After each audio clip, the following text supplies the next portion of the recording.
Hi guys, Chris from the Ultimate Recycler. It's now part 116 of the Emergency Storage Shed Cleanout series. Something out of this shed every week. Failure is not an option. We've got some, I think an old computer monitor today and possibly some gaming stuff. Not sure, it's not my area. Let's go and have a look and see what we can do with it. We might make a lot of money, we mightn't make any, but one thing's for sure, it's leaving this shed. Let's go and have a look. This place is really starting to open out now. It's fantastic. I've got to take a bit of a walk down here. Pretty soon I'll have to pack a lunch and a thermos to get to the end of the shed. Well, we did have a peek over the top last time, or a time before, and it goes a fair way back yet. Packed solid, all from cleaning out other people's sheds over the last 20 plus years. All the good stuff I stashed in here, and some stuff I never had time to even open. So it's a real mystery for me and for you. We've been working on this area here. We got some milk crates off the top, which had some pretty cool household stuff in that box there with the flat belt on top of it. I think has more household stuff. But today we're going to get that computer monitor. But before we get that one, we have to get this plastic tub down, which I think are PC games of some sort. I don't know, but let's get it onto the bench and sort out what we're going to do with it. Let's make some decisions. Okay, I don't remember where this came from. And you'll have to excuse my lack of knowledge with gaming stuff, because while a lot of you were playing all the latest games from the early Ataris and Pong, I think I remember playing that on the TV, you know, the two paddles that went up and down on either side. But while most of you were following all the latest games, I was growing up on a farm and I spent a lot of time outside mucking around with cars and, you know, doing sport and all that sort of stuff. So PC games aren't a strong point. But, oh, this has actually got an Xbox machine in it. All right, well, we'll work it out together. I'll do a bit of research, and there's a number of games. So all these are Xbox games. I don't know. I'm going to have to research to see if they're worth anything. We'll get the machine out. There's also a steering wheel. So that's more what I was doing. Around the paddocks, sideways. And I'm still here to talk about it. So, all right. I'll go through this. It may not take us that long. I will have to spend a bit of time researching the games, but I'll show you what I've found. We'll work out what we're going to do. I'm not going to keep any of this, so it will be for sale. Probably end up in the shop. But if you spot something you really want, send me a message, because a lot of people are doing that now, and some things just simply don't make it to the shop. All right, and we'll go and get that computer monitor next, but we might as well empty this tub first. Okay, so these are all green cases, which obviously is Xbox. So Burnout, Catwoman. These probably aren't all that old, I'm not sure. So lots of car racing ones. As I said, I was doing well, I wasn't actually racing. I was just, you know, having fun on the farm as you do. V8 supercars. Well, there we go. I'm assuming all the discs are in here for these. Brute Force. Need for Speed, I've heard of that. Liverpool Football Club. Is that a game? Pitfall. All right, I'm just going to have to spend a bit of time checking eBay and seeing which ones are worth anything. They've got their books. Well, at least that one has. Is that a receipt? Oh, a faded receipt. What's it say? It was purchased in 2006 in Moonee Ponds, a suburb of Melbourne. And it was $19.95. Well, there you go. So some of these probably won't have a following, may not be worth much. Some of them might be rare, scarce. Tiger Woods. All right, so here we have the steering wheel. Obviously goes with the driving games, an Xbox controller, and a clear green controller. Mad Cats. Some cords, power cord, a remote control, DVD remote control, Xbox. All right, so you could play. I think you could play DVDs on your Xbox unit, could you? Is this an early one? I don't know. I'll have to look it up. You guys will probably know straight up. It's a bit dusty, but it doesn't look damaged. Let's have a date on it. Xbox video game system. 2003 manufacturing date. Okay. I guess it'd be good if I'm going to sell it. I guess it'd be good if I can somehow test it. Little adapter cord and some Nintendo DS games. My kids had Nintendo DS. brain training. How old is your brain? Well, getting on, I can tell you. This was $64, Mario Kart. I wonder if these have gone up. Oh, it's not in there. It's just the case and the book. I think they had a little cartridge, didn't they? That one's gone too. Oh, that's a shame. Might have been quite valuable. Anyway, I'll do some research on these.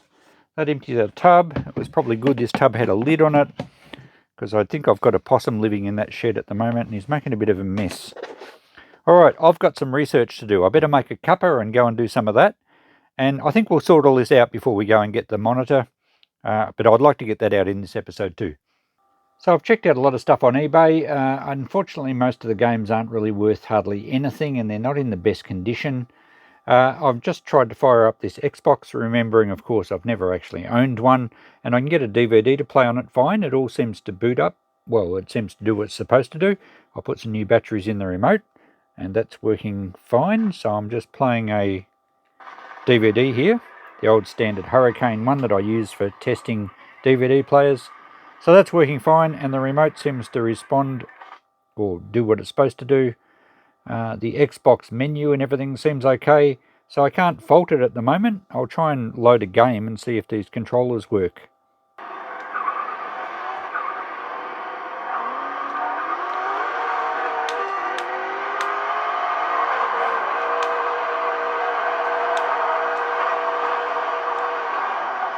Well, as you can see, guys, I'm not a very good driver.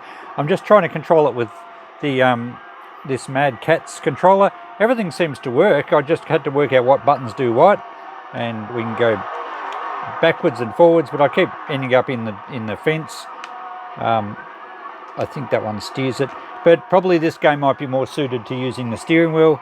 Anyway, I think I've proved that the Xbox actually works. This game works, and I think this was one of the best games of the lot. Value-wise, I did see some copies on eBay for 40 and 50 bucks. But the disc was very badly scratched. In fact, most of them are, so I don't think it's worth anywhere near that. But it has got the book with it.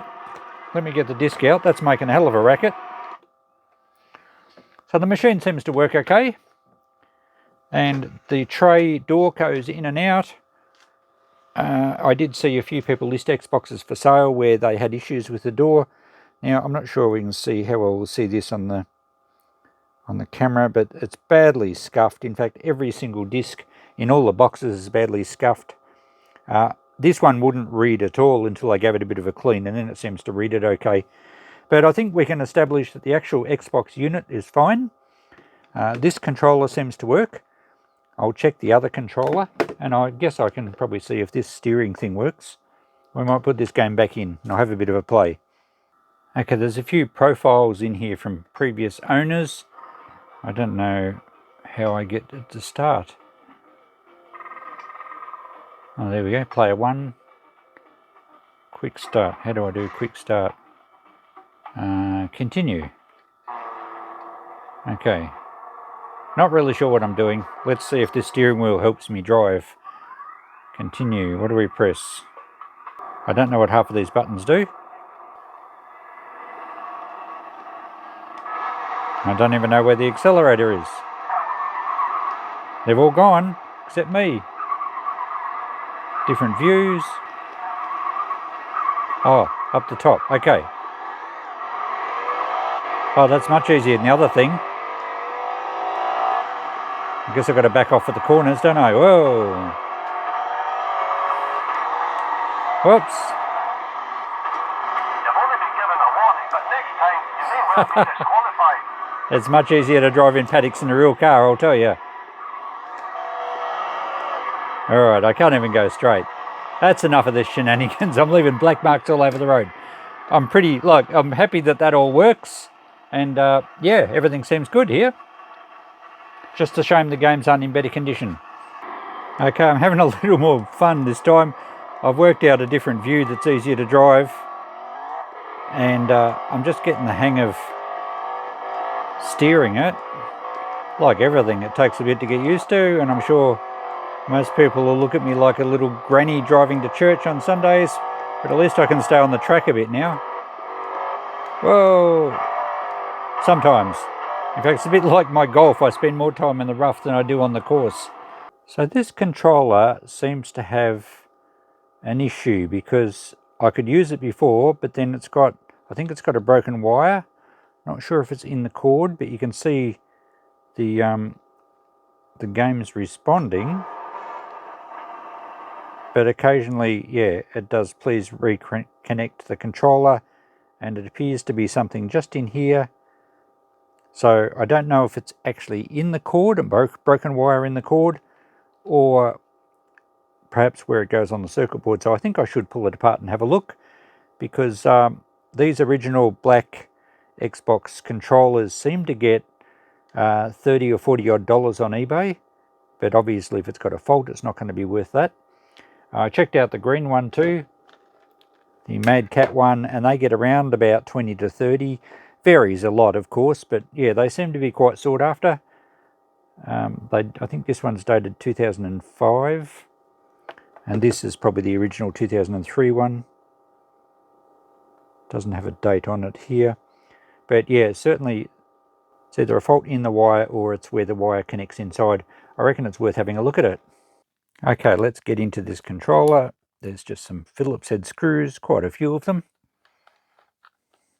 We've had controllers in the shop before, but we've never had a working Xbox to actually test them.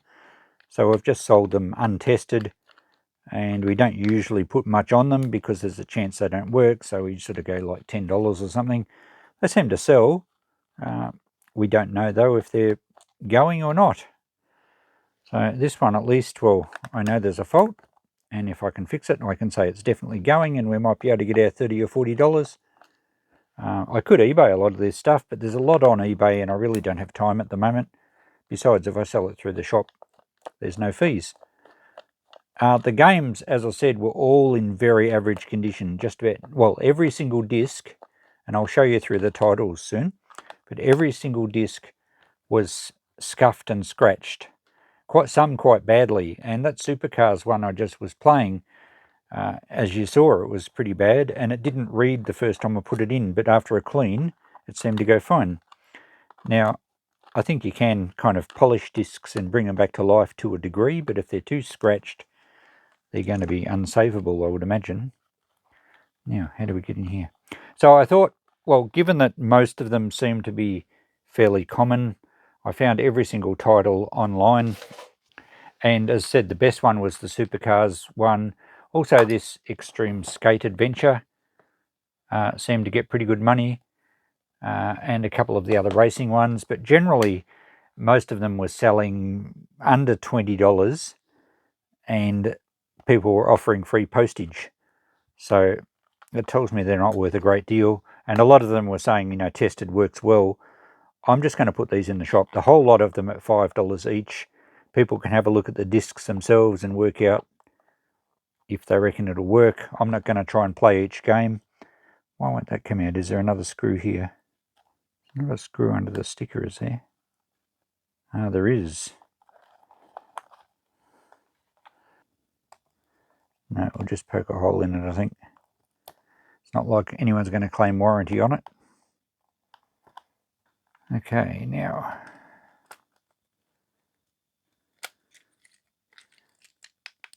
Whoops. Now, I didn't see which colours went where. I'll have to look back at the footage. That might have been the wrong way to open it. There's the little vibration motors. When you crash, you can feel the thing vibrate. I did a lot of crashing.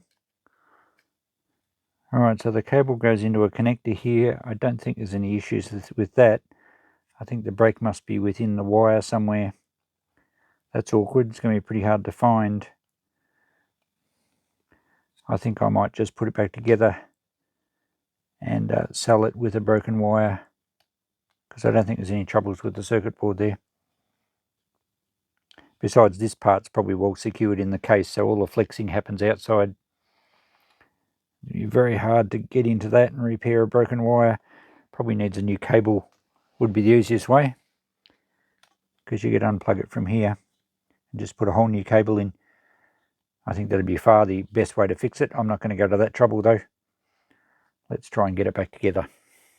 Back in the shed tonight, and I need to finish this video off. I've done a reasonable amount of checking online. I promise you I didn't get back to playing games. I'm not going to get myself addicted to Xbox games. Yes, maybe I'm a late bloomer. My driving was improving moderately quickly.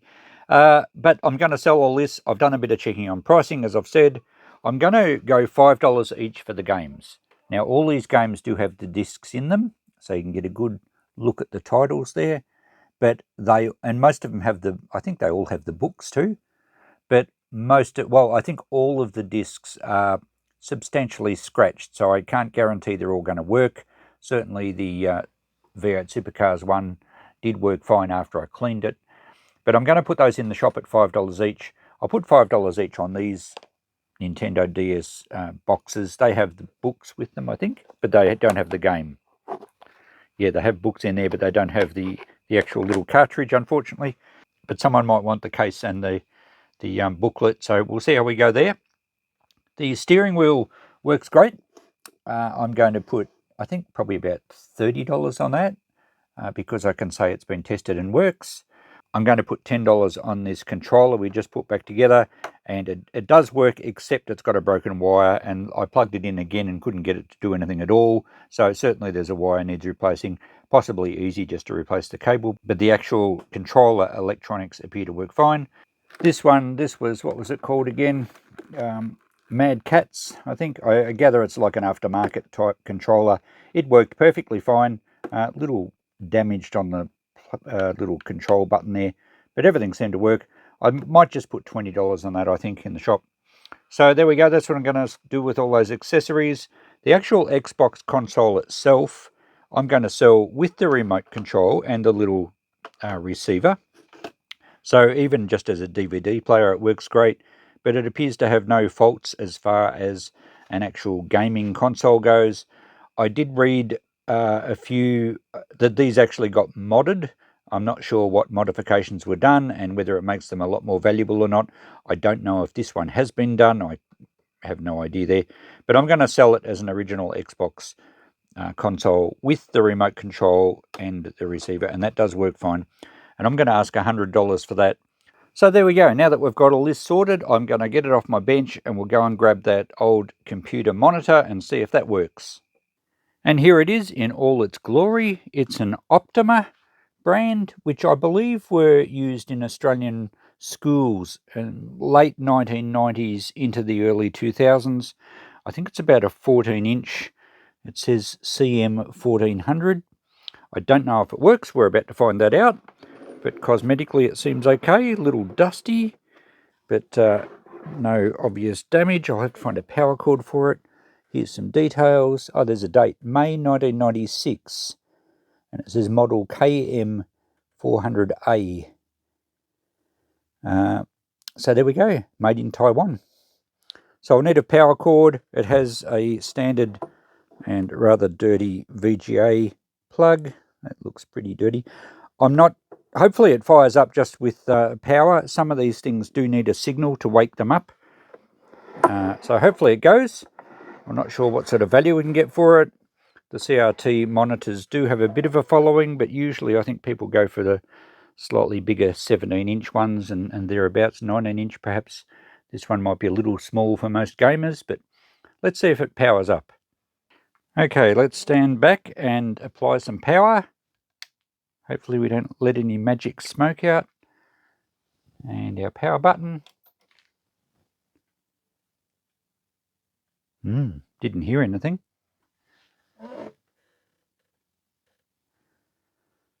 Now we do have an orange power light down here, but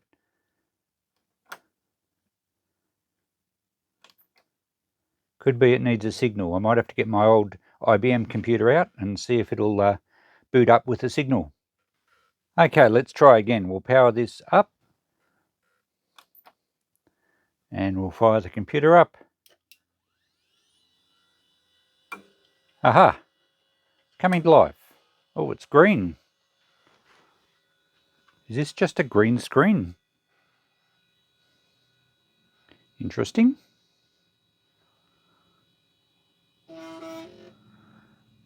And it's not actually showing any data or any text or anything, but it has woken up.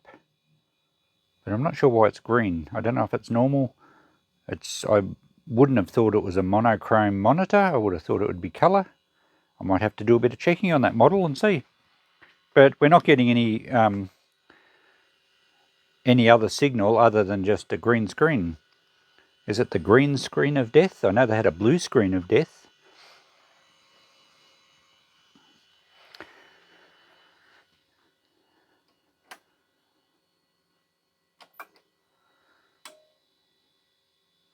Well, there we go. Make of that as you will. It doesn't mean much to me. I'll do a bit of checking, and I don't know what to put on it. I don't know. I'll get back to you shortly on that one, but that's about all the testing I can do with it. Perhaps it doesn't recognise a single signal from my IBM, but it's only about 4 or 5 years difference in age. Well, after a bit of Googling, I couldn't find out much more about this monitor. I thought it was too new to be a monochrome monitor. Google tells me that they kind of finished up in the 80s, but then some were used in other applications, like on retail registers into the 90s, so maybe this was one of those. Let me know if you know. I don't know what value to put on it. I've written down $30. I'm assuming it actually is a goer, and it just happens to be a green screen. But let me know if you know, and if you think it's of more value than $30 or less, I will value your opinion. Here's our notepad for this week's episode. The games, there was 15 games, and I said $5 each. Well, that's $75. I'm just approximately $50. Let's be realistic on what we can sell. Some of the titles may not be sought after. Some of the discs just might be too scratched. So I'm just going to think, all right, we might sell about $50 worth. And I've also included those 2 Nintendo DS packets. I didn't write them down separately. The gaming wheel, we'll try and get $30. The controller that's not working, someone will probably pay 10. It should be an easy fix for someone that's got a bit of time and spare cables maybe. The other one, 20. The console with the remote, I'm going to try and get 100. I think that's reasonable. I could probably get 100 on eBay just for the console, and the remote might make 20 or 30 anyway, but I'd rather sell it quick in one lot. The say that again. The Optima monitor, I've written down 30, but that's, I'm happy to be advised either way on that one. But that gives us a total of $240. So that's pretty good for this week's episode of the Emergency Storage Shed. I won't go back through the previous week's sales because last week was just some scrap metal, and the couple of weeks before that were some nice cool household stuff out of those milk crates that I didn't really price very cheaply. I priced up a bit because, they're good shop stock and it's not stuff I have to discount.